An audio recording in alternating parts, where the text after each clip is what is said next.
സുഹൃത്തുക്കളെ, എൻ്റെ നിരകളിലേക്ക് ബസു നായർ ഏവരെയും വീണ്ടും ക്ഷണിക്കുകയാണ്. ഇന്ന് ഞാൻ പറയാൻ പോകുന്ന ചില കാര്യങ്ങൾ വിവാദപരമായേക്കാം. പക്ഷേ എൻ്റെ മനസ്സിൽ തോന്നുന്ന കാര്യങ്ങൾ അതുപോലെ നിങ്ങളോട് പങ്കുവയ്ക്കാനാണ് എനിക്കിഷ്ടം. ഇപ്പോൾ നാടാകെ വളരെ വലിയ വിവാദം വന്നിരിക്കുന്നത് അംബേദ്കറിനെ നമ്മുടെ ഹോം മിനിസ്റ്റർ അമിത്ഷാ അധിക്ഷേപിച്ചിരിക്കുന്നു. ശരിക്കും പറഞ്ഞു കഴിഞ്ഞാൽ അദ്ദേഹത്തിൻ്റെ പ്രസംഗത്തിൽ അങ്ങനെ അതിശയ രൂപത്തിലായിരുന്നില്ല. അത് വേറൊരു കാര്യം. ഞാൻ പറയാൻ പോകുന്നത് ചില ഐക്കോൺസ് കഴിഞ്ഞ ഒരു 10-30-40 കൊല്ലമായിട്ട് ഭാരതരത്നത്തിലും കേരളരത്നത്തിലും സൃഷ്ടിക്കപ്പെട്ടിരിക്കുകയാണ്. അതിൻ്റെ വസ്തുതാപരമായ സ്ഥാനത്തിനെക്കുറിച്ചിട്ടാണ് എനിക്കുള്ള സംശയങ്ങൾ. ഇപ്പോൾ കേരളത്തിൽ തന്നെ ശ്രീനാരായണനെ കുറിച്ച് എന്തെങ്കിലും നെഗറ്റീവ് പറഞ്ഞു കഴിഞ്ഞാൽ പ്രശ്നമാണ് ആ തരത്തിൽ.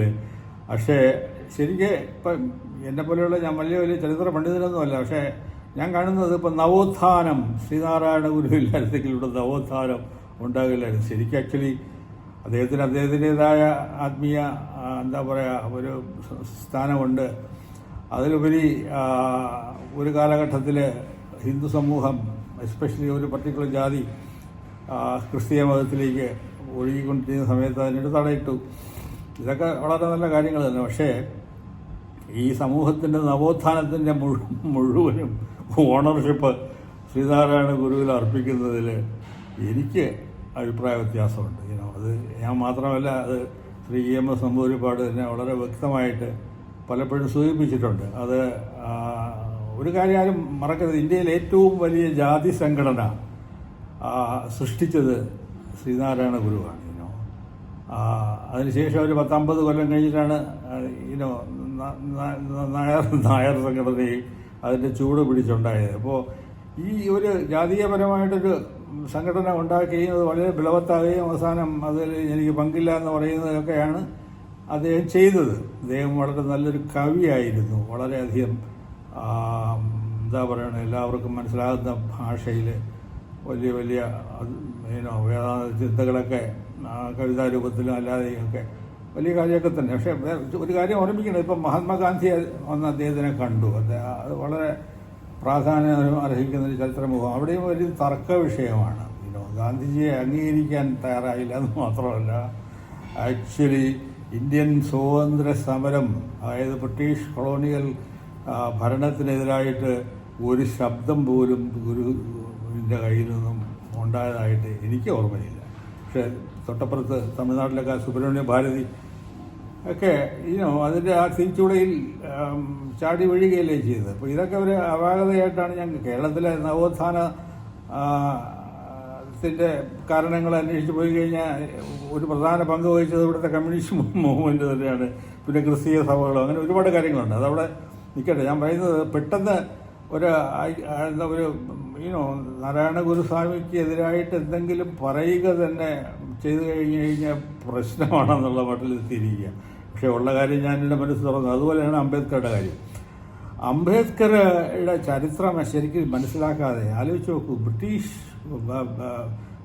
പ്രൈവി കൗൺസിൽ അല്ല മന്ത്രിസഭയിൽ വൈസ്രായീസ് കൗൺസിലിൽ അംഗമായിരുന്ന ഒരാളാണ്. ഇന്ത്യയിലെ പാകിസ്ഥാനും ഇന്ത്യയും 2 ഭാഗം ഉണ്ടാക്കിയതുപോലെ ബ്രിട്ടീഷുകാരുടെ ഡിസൈൻ അനുസരിച്ച് മൂന്നാമതൊരു ദളിത് സ്ഥാനം ഉണ്ടാക്കാനായിട്ട് അവർക്ക് എല്ലാ ഡിസൈനും ഉണ്ടായിരുന്നു.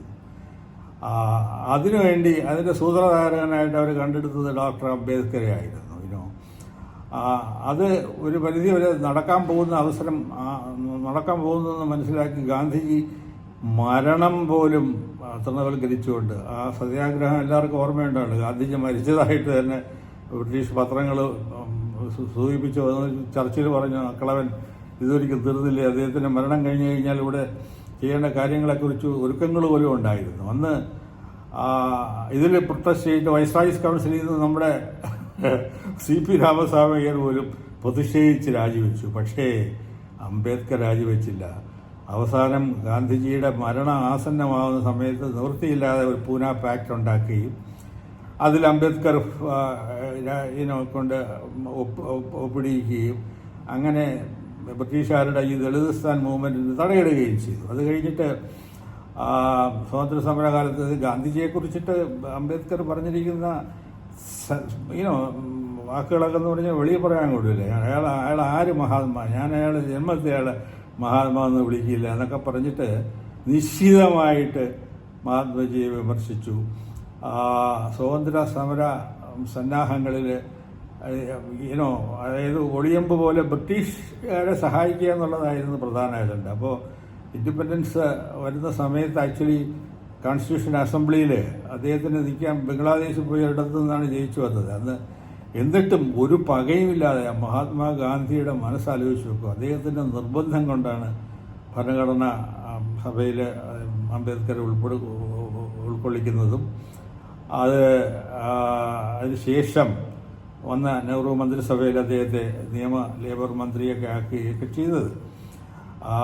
എന്നിട്ട് ഈ നെഹ്റു തന്നെ വളരെ വ്യക്തമായിട്ട് പറഞ്ഞിട്ടുണ്ട്, അദ്ദേഹത്തിൻ്റെ പ്രശ്നം എന്ന് പറഞ്ഞാൽ അതൊരു സബ് കോൺഷ്യസ്ലി അതൊരു ബ്രിട്ടീഷ് ഏജൻ്റാണ് എന്നായിരുന്നു നെഹ്റുവിൻ്റെ പോലും അഭിപ്രായം. അപ്പോൾ അങ്ങനെ ഈ മന്ത്രിസഭയിൽ തുടരാൻ ആഗ്രഹമില്ല എന്ന് പറഞ്ഞിട്ട് അംബേദ്കർ രാജിവെച്ചിട്ട് പാർലമെൻറ്റിൽ എനിക്കൊരു പ്രസ്താവന നടത്തണമെന്ന് പറഞ്ഞത്. അപ്പം ഡെമോക്രാറ്റിക് വാല്യൂസ് വളരെയധികം കൃത്യലേറ്റിയ പണ്ഡിറ്റ് നെഹ്റു അത് അനുവദിക്കുകയും പാർലമെൻറ്റിൽ എന്തുകൊണ്ട് ഞാൻ രാജിവെച്ചു എന്നും പറഞ്ഞൊരു പ്രസംഗമുണ്ട്. അത് ആർക്കെങ്കിലും അതിൻ്റെ ടെക്സ്റ്റ് കൈക്കലാക്കാൻ സാധിക്കുകയാണെങ്കിൽ ശരിക്കും നോക്കണം. അതിനകത്ത് പറഞ്ഞിരിക്കുന്ന കാര്യങ്ങൾ നെഹ്റുവിൻ്റെ അപാകതകൾ പല കാര്യങ്ങളും പറയുന്നുണ്ട്. അതായത് മുസ്ലിങ്ങളെ പ്രീണിപ്പിക്കുന്നു, പിന്നെ ഈ അധികൃത വർഗത്തെ അവഗണിക്കുന്നു എന്നൊക്കെ പറഞ്ഞിട്ട് വിദേശ നയത്തിൻ്റെ കാര്യത്തിൽ കാശ്മീർ പ്രശ്നം